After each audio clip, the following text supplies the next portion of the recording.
My name is Anna Barish, and my group includes Christian Twitchell, Lauren Piper, and Joseph Barrett. And our topic is 5 steps to prevent cyberbullying. So, what exactly is cyberbullying? Well, have you ever left an unkind comment or post on someone's social media? Or has anyone ever left an unkind comment or post on your social media? If you answered yes to either of those questions, then you have been affected by cyberbullying. The Oxford English Dictionary defines cyberbullying as the use of electronic communication to bully a person, typically by sending unkind, threatening, or intimidating messages. So, who does cyberbullying affect? Well, cyberbullying affects anyone with an electronic device. I'm guessing most of you guys have either a cell phone or a laptop, a tablet, some sort of electronic device. And most of you also probably have some sort of social media on that electronic device. Well, if you do, then cyberbullying does affect you. So, what are some statistics behind cyberbullying? Well, 41% of kids who said that they have been cyberbullied develop anxiety later on in life. 37% of kids who have been cyberbullied develop some sort of depression. 37% of people say that they have been cyberbullied, and 78% of people say that rumors have been spread about them online. I'm going to repeat that last one because it is really important. So 70% of people say that rumors have been spread about them online. That's a very large number. So now I want to talk about the 2 photos that I have on this slide. So the upper left one is a stop bullying or stop cyberbullying sign. So behind the red X are a few words: rumors, gossiping, teasing, harassment, threats are all included in this picture.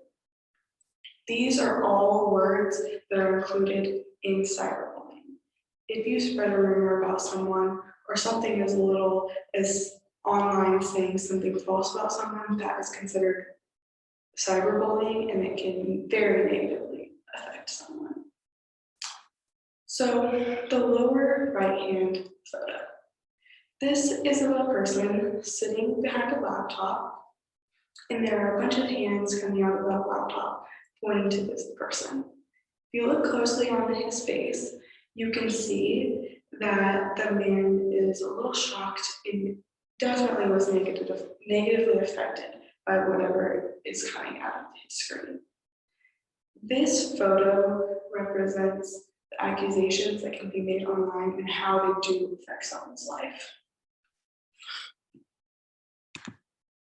So, step 1 is education and awareness. First of all, educating yourself. Just by watching this presentation, you are educating yourself on cyberbullying. You can also go out and learn more about cyberbullying and about how you can prevent it. And then after you educate yourself, you can spread that knowledge and inform others, so that hopefully those people can also learn to inform even more people, so that everyone is informed about what cyberbullying is, how many people it truly does affect, how it affects people, and so that we can prevent it. Educating youth is something that is statistically proven to help. If we educate people at a very young age what is right and what is wrong to say to someone's face, behind someone's back, to someone online, then we can stop the prevent of bullying in any form. So, being aware of how prevalent cyberbullying really is. Earlier on, I said that cyberbullying is, or 70% of people say that they are cyberbullied. That is a very large number. So it is very prevalent, and a lot of people are affected by cyberbullying. And then lastly, being aware of your actions. So the second step in our 5-step process, strategic process to help eliminate cyberbullying and spread awareness, is that there are different types of cyberbullying to be aware of. The first type is harassment. And this kind of is an umbrella term for lots of different types, but it needs to be addressed because it's the specific act of um, causing physical or mental harm to somebody. And in the context of cyberbullying, it is, in a nutshell, the results of being cyberbullied is someone is harassed in some form or another. And of course, there's different types of harassment, but together, cyberbullying and harassment have different categories, and a couple of those are first one is outing. So outing is simply um, exposing somebody or doing something to release private or embarrassing information. It could be post online, it could be an image, it could be spreading rumors, whatever. But in this case, cyberbullying, it would likely be in some case posting on social media something that is private or you know is going to embarrass somebody and you do it anyways or intentionally. The next type, main type that I want to address is exclusion. And this is a big one, and it's important because it can be done unintentionally. Exclusion, again, can be um, it could be involved in just regular bullying, but in this case, cyberbullying as well. It can be done intentionally or unintentionally by maybe starting a group text and purposely leaving somebody out, or maybe you start a group text and you accidentally leave somebody out. Well, either way, you still excluded them, and that could have negative impact on the person that was left out. And so we need to be careful that we don't exclude anybody intentionally or unintentionally. We need to be aware of others and their feelings because we don't want to. Last thing we want to do is accidentally be the perpetrator in a case of cyberbullying. Step 3 in our presentation is how to know if someone is a victim of cyberbullying. And there's different things that we can look at to identify if someone is a victim here. One main thing that we can look at is if they're using social media more or less than usual. Um, it could go either way because someone that is a victim might feel the need to justify or defend themselves. And so they're constantly on social media trying to post things and um, respond to all the comments that are saying negative things and everyone posting bad stuff. They're going on and commenting on those to try and defend and justify themselves. So that's one side of it. The other side is when someone sees that they're being cyberbullied online, they may just decide to not use social media at all or to use it less and avoid it. And so if we notice that in either of these cases happening, it could be a sign that someone is being cyberbullied. Another sign could be sudden mood shifts. If someone is suddenly irritable or becomes angry more quickly and more easily than usual, these also could be signs. But they also could be signs of other issues going on in their life. So this alone doesn't necessarily mean that they are a victim of cyberbullying, but this, along with the other signs, could support the idea that it's possible they might be a victim.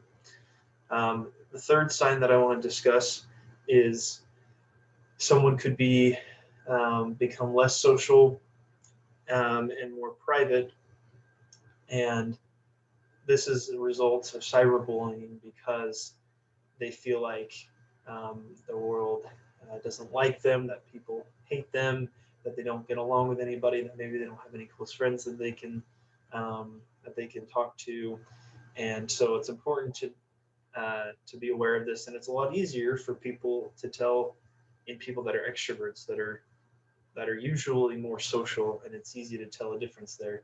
It's harder to see it in somebody that's more an introvert and is maybe less social to begin with. But again, this is one thing to be aware of with the other signs that we can look at to see if maybe someone is a victim. There's a story that I came across in my research for this presentation that I wanted to share. This quote you see on the screen, it's from a girl named Lucy, and she's a high school student, and she has a blog where she shared a story of her experience with cyberbullying and how she made a post online that was maybe a lot of people didn't like, and so people started kind of attacking her online for it and posting mean things, and it was a long process, and she was depressed for a while and had a hard time um, socializing and making friends and going to school, and it was just a really tough time for her.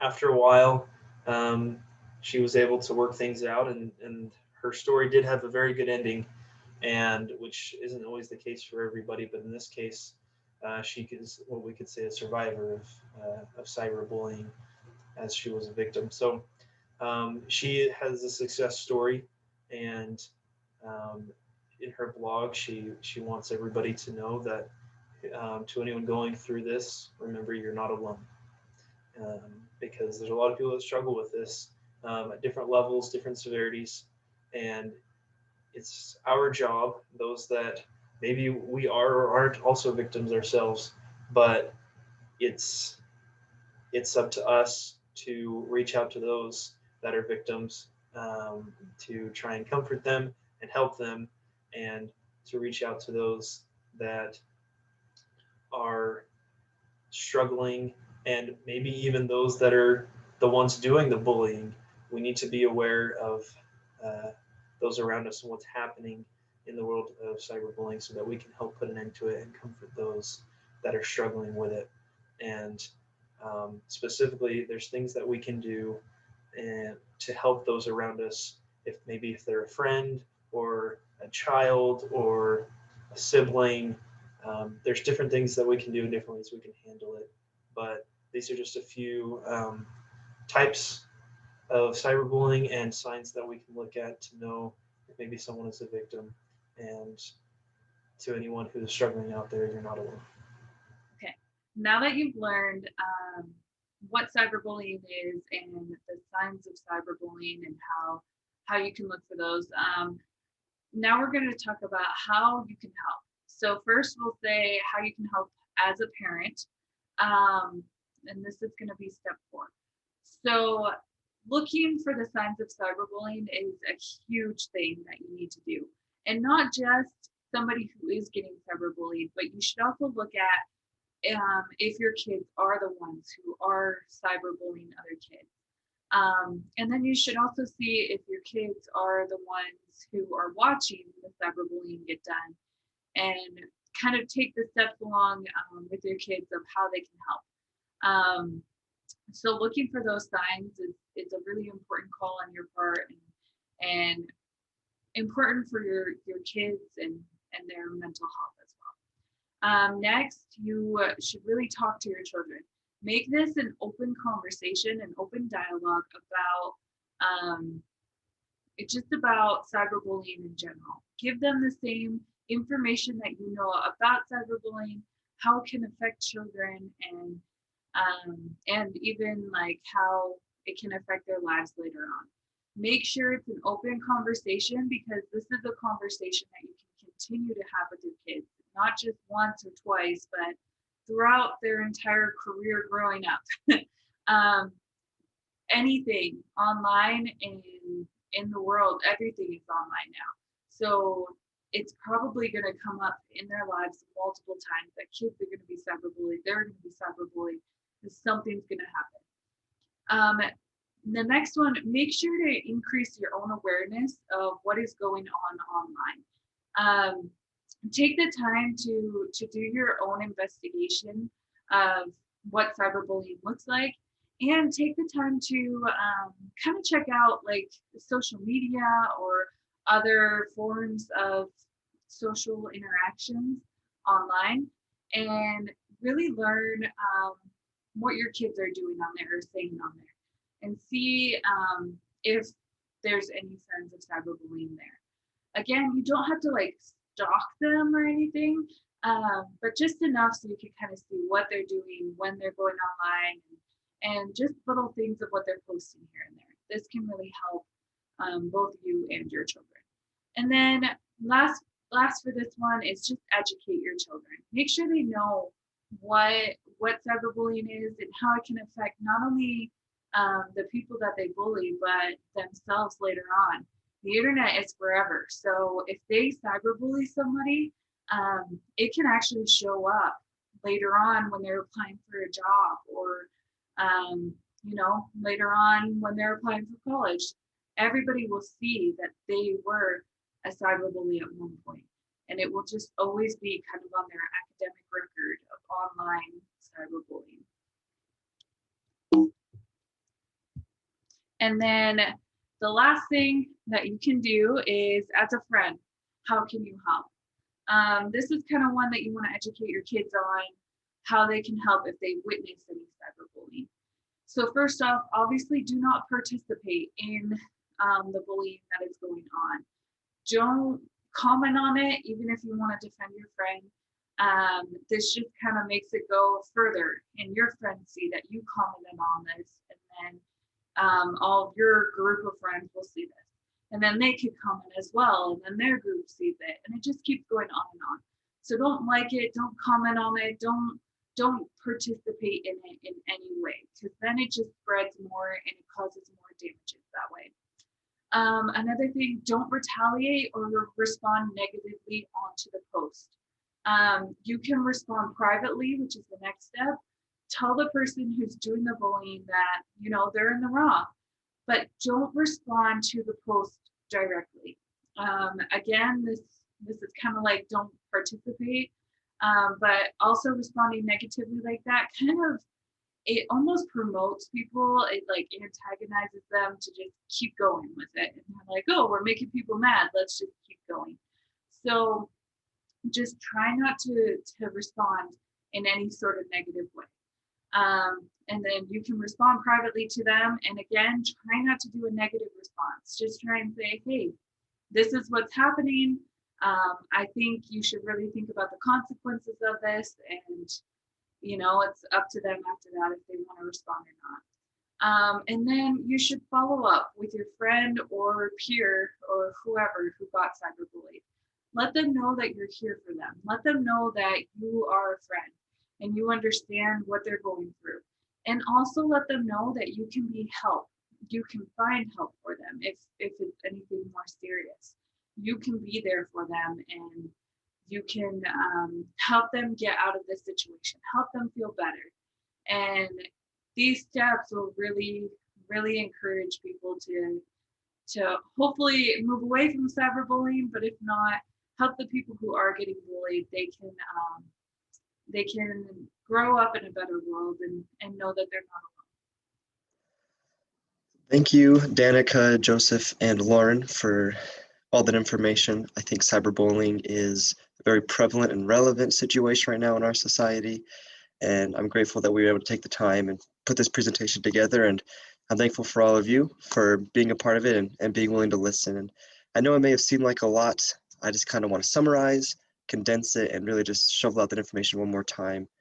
Cyberbullying is any bullying that happens across the internet or electronically. It's meant to cause harm, to hurt people, to make someone feel less than they are. Bullying, but on the internet. And virtually everybody is affected. Like Danica said, 70% of people have reported that they have been the victim of cyberbullying. And that's an astronomical number. That's 70 out of 100 people. And you think about that, and the other 30 have probably either been the bully or have even come across a thread or a chat that has the bullying occurring.